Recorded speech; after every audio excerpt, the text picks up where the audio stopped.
భరతవంశంలో జన్మించిన కుశుకుడు ఇంద్రుడితో సమానమైన తేజస్సును కలిగినవాడు. అతడి కొడుకు గాధి. కన్యాకుబ్జం రాజధానిగా పాలన సాగించిన గాధి మహారాజుకు చాలా కాలం సంతానం కలగలేదు. ఆ దిగులతో సంతానం కోసం తపస్సు చేయాలని అడవులకు వెళ్లి సోమయాగం చేశాడు.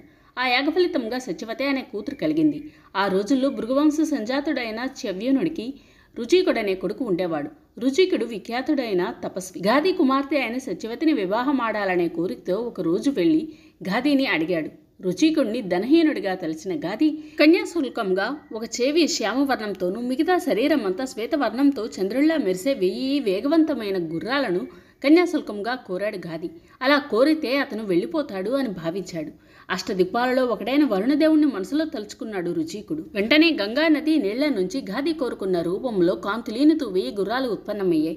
ఆ గుర్రాలను కన్యాశుల్కంగా గాధికిచ్చి సత్యవతిని వివాహం చేసుకున్నాడు రుచికుడు. అందుకే నేటికి కన్యాకుబ్జ నగరం దగ్గర గంగా నది అశ్వతీర్థంగా పిలువబడుతూ ఉందని వ్యాసుడి మహాభారతం అనునాసిక పర్వం 4వ అధ్యాయంలో చెప్పబడింది.